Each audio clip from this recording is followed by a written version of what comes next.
gelisah semuanya. Efisiensi ini penting, tetapi kalau tidak melalui rencana yang terencana, terukur, dan terarah, saya yakin efisiensi ini tidak tepat sasaran dan imbasnya juga akan berpengaruh kepada citra Presiden Prabowo.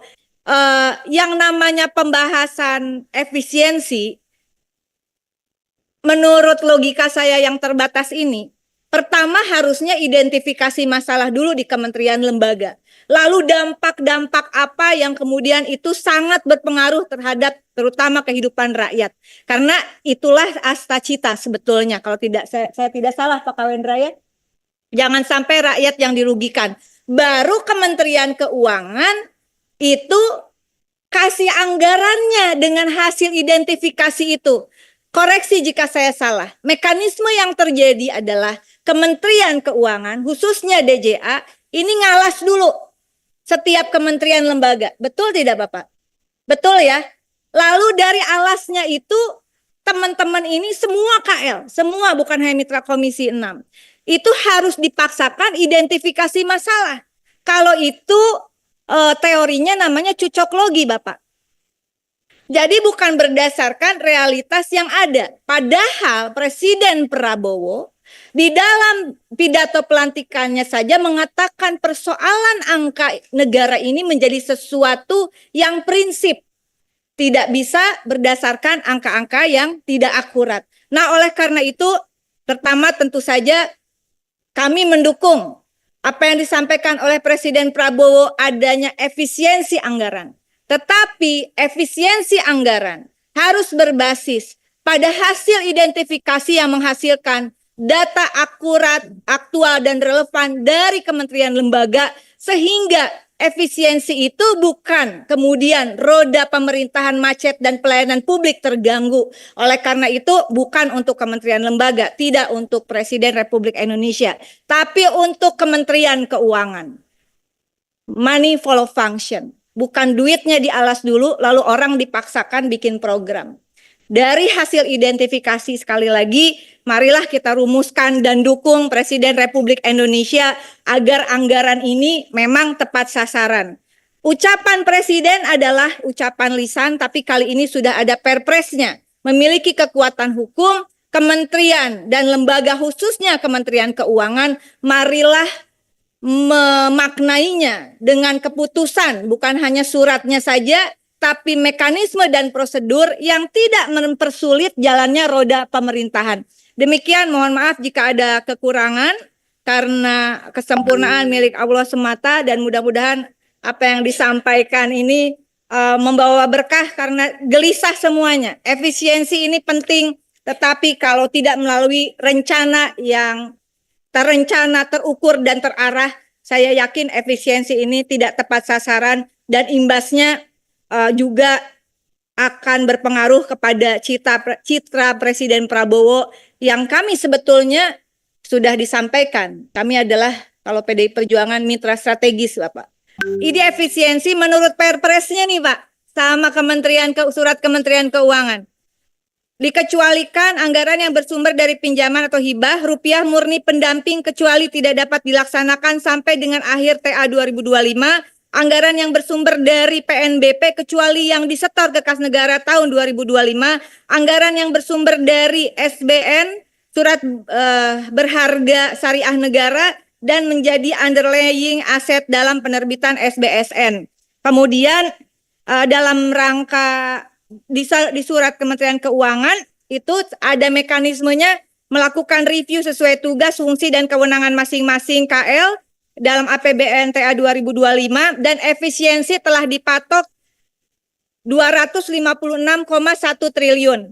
Kemudian mekanisme pelaksanaan efisiensi belanja KL, Menteri Pimpinan harus mengidentifikasi, ini nanti nyambung ini pimpinan, identifikasi rencana efisien belanja KL sesuai besaran, identifikasi rencana efisien meliputi belanja operasional plus non-operasional sekurang-kurangnya terdiri atas item belanja pegawai, belanja bantuan sosial, dan selanjutnya.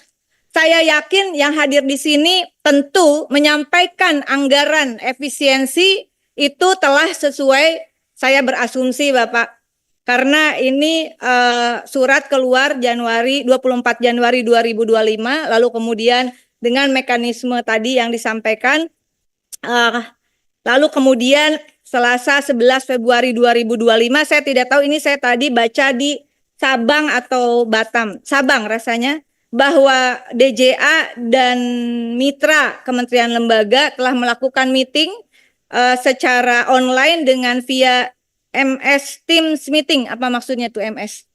Miss?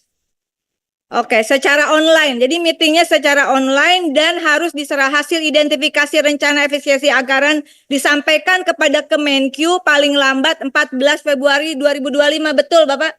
Betul ya semuanya ya? Nah, sehingga Pak, memang apakah ini sudah tanggal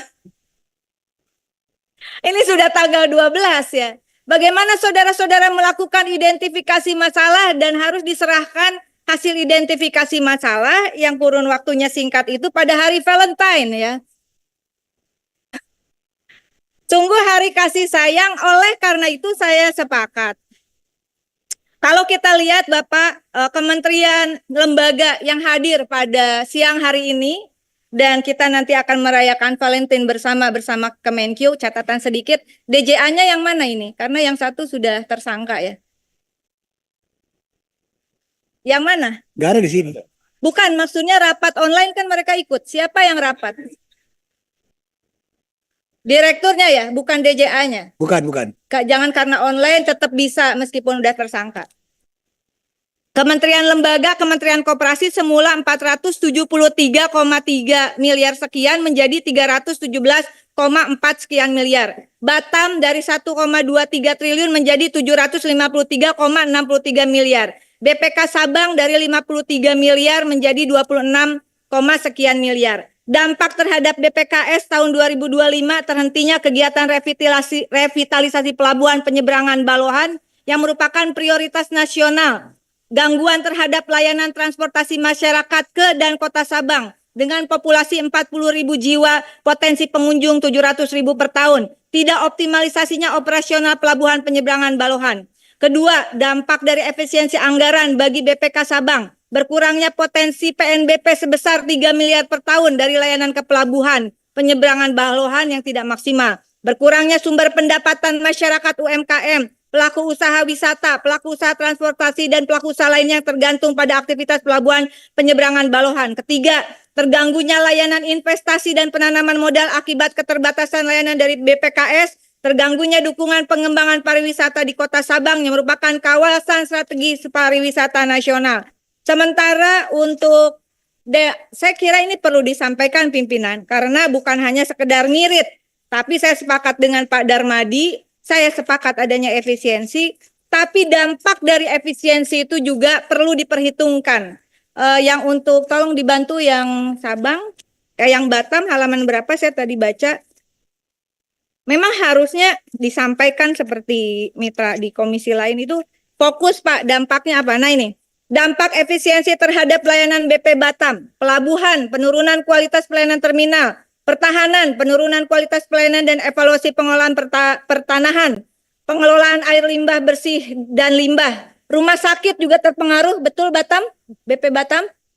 Kemudian data center, penurunan kualitas layanan penyimpanan data center, rumah susun, jalan dan drainasi, perizinan berusaha dan lalu lintas barang.